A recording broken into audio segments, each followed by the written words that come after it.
right, folks, buckle up those metaphorical seatbelts because today we're heading into the Old Testament's ritual zone. And yep, there's blood.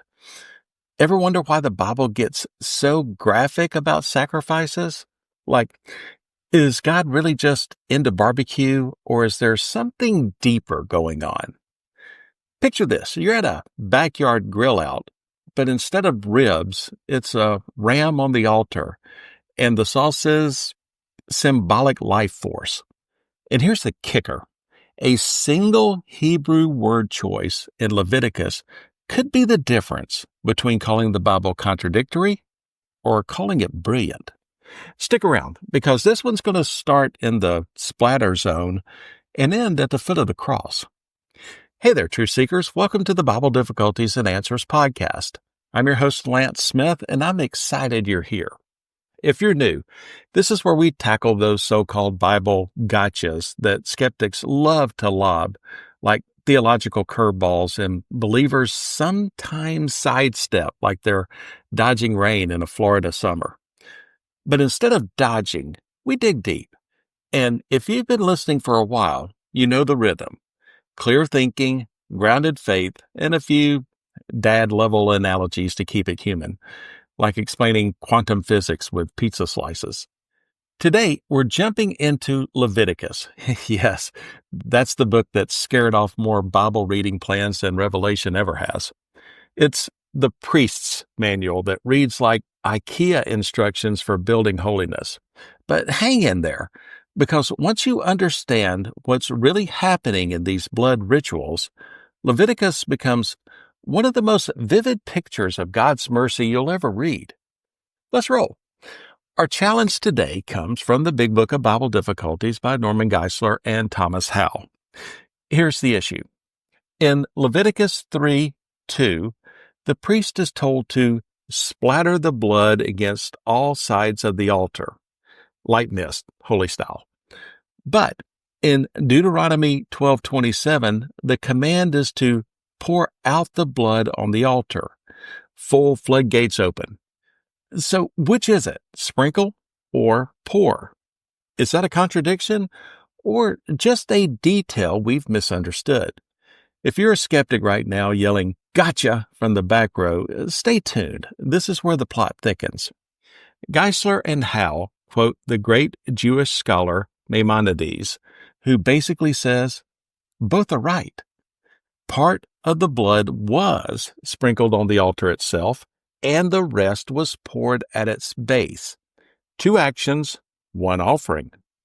Like seasoning a steak, a dash on top, pull at the bottom for that perfect char. No contradiction, just precision. Some scholars even note that in Hebrew, the word for pour can sometimes describe a vigorous splash. So what looks like two different commands might just be describing one continuous ritual, like two eyewitnesses at a car wash, one saying sprayed and the other hosed. Bottom line, no conflict, just two camera angles on the same sacred act. But here's where it gets juicy. What's the Hebrew saying under the hood? So let's look closer at the Hebrew. In Leviticus 3:2, the key verb is zārak, to sprinkle, scatter, or throw. The New Living Translation captures it beautifully. Lay your hand on the animal's head and slaughter it at the entrance of the tabernacle. Then Aaron's sons will splatter the blood against all sides of the altar. It's not a gentle drizzle. It's an intentional, forceful act of offering, like Jackson Pollock painting the divine abstract. Most major translations, the NIV, ESV, NASB, all follow suit with splash or sprinkle. The word for a literal pour, shaphak, is different. That one appears in other verses for draining or pouring out blood at the altar's base. So again, you've got two related but distinct actions in one ritual sequence. When you put that together, It's not a contradiction, it's a choreography, a holy dance where every step seals the deal. And speaking of deals, why blood? Why not say a PowerPoint presentation on forgiveness? Now, let's ask that deeper question. Why all the blood in the first place? It's not just ancient splatter art. It's God's way of saying, sin stains deep, but I've got the cleaner. Scholar P.M. Venter from the University of Pretoria explains it like this. In Leviticus, reconciliation with God happens through the blood because the blood represents life itself. A direct quote, sacrifice and blood are the main reasons for reconciling man with God. Okay, fun fact, Venter's piece just got a digital glow-up on ResearchGate this August. Timeless truth with some fresh pixels. It's not gore. It's theology in motion. The offerer's sin pollutes the holy space, and the life of the animal symbolically absorbs that pollution. When the priest applies the blood, it purifies the relationship, like an oil spill cleanup for the soul. Venter says, reconciliation here isn't sentimental, it's costly. Sin requires life in exchange for life. Blood is the bridge between holiness and humanity. In a world of quick fixes, this is the original no pain, no gain. But it doesn't stop at the altar's edge. Scholar Joshua Viss at Duke University expands this in his dissertation, The Purification Offering of Leviticus and the Sacrificial Offering of Jesus. He argues that blood in Leviticus purifies not only the sanctuary, but also the people themselves. He writes this, the blood of the khatat offering, which contains the animal's nephesh, acts as a ritual cleanser. That's the soul, the life force, the oomph that makes a goat more than mutton. When it's applied, the impurity is removed and forgiveness is achieved. And then that's the same two-step cleansing pattern that shows up again in the New Testament. Hebrew tells us Christ's blood cleanses our conscience now and one day will purify creation completely. The old ritual pointed to the new reality. So when Jesus offered his blood, he wasn't just fulfilling Leviticus, he was finishing it. Like the ultimate plot twist, the lamb becomes the lion. Now, let's bridge it to us, because if this is just ancient history, why bother? Fair question, life's messy enough without ritual reruns.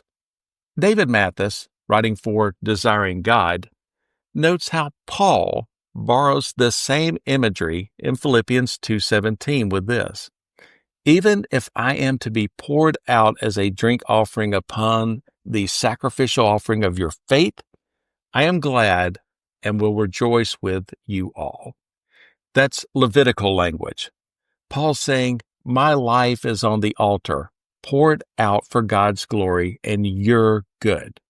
Matthew calls it a sacrificial life. All of me to all of you, O God. Okay, it's the peace offering brought forward into Christian living. We don't shed blood anymore. We pour out our time, our gifts, our love, like coffee into a friend's mug on a tough morning. And for a parallel punch, Cornelius Van Dam's 1991 take on burnt offerings echoes this. Priests sprinkle the blood around the altar, that's Leviticus 1:5, sealing total dedication. Like Paul's drink pour completing the feast, it's all one aroma rising to God. And if that's not enough connective tissue, Daniel Bregg, in Eucharistic Overtones in Hebrews, connects these same rituals to communion. In the Old Covenant, the blood was sprinkled externally. In the New, the symbol of that blood is taken internally through the cup. Bregg says, what was once applied outside is now received within. It's a beautiful symmetry. God no longer just meets us at the altar. He indwells us by His Spirit. The feast that began in Leviticus continues at the Lord's table, from tabernacle tents to kitchen tables. Talk about an upgrade. So let's land the plane. First, there's no contradiction between Leviticus 3:2 and Deuteronomy 12:27. The priest sprinkled part of the blood and poured the rest. It's not an either or, it's a both and, like faith and works dancing together. Second, those actions weren't random. They told the story of reconciliation, the cost of sin, the value of life, and the holiness of God. Messy? Yeah, sure, like my first attempt at grilling brisket. But every drop whispers mercy. And third, through Christ, those ancient rituals take on living meaning. His blood was both sprinkled and poured, cleansing us completely. And now we're called to live poured out lives for others. Leviticus reminds us that God's love is never abstract. It's embodied, sacrificial, and yes, sometimes messy. But every splatter, every pour points to grace. What if today you let one pour out a kind word, a bold prayer, echo that altar? Next week, we're heading into Leviticus 5:18. Was the sacrifice brought to the priest or to the Lord? Spoiler, it's a divine partnership that reveals something profound about mediation and grace. Quick question for you. What's one splatter in your life that's teaching you mercy? Hit my email and share. Drop it on our Facebook page for a community chat. I'm Lance Smith, and you've been listening to the Bible Difficulties and Answers podcast. If today's episode stirred your curiosity, check out BibleDifficultiesAndAnswers.podbean.com or email me at BibleDifficultiesAndAnswers@gmail.com. You can also find us on Facebook, Apple Podcasts, Spotify, YouTube, or anywhere you listen. Until next time, I'm wishing you good luck, good health, and God bless. So long, everybody.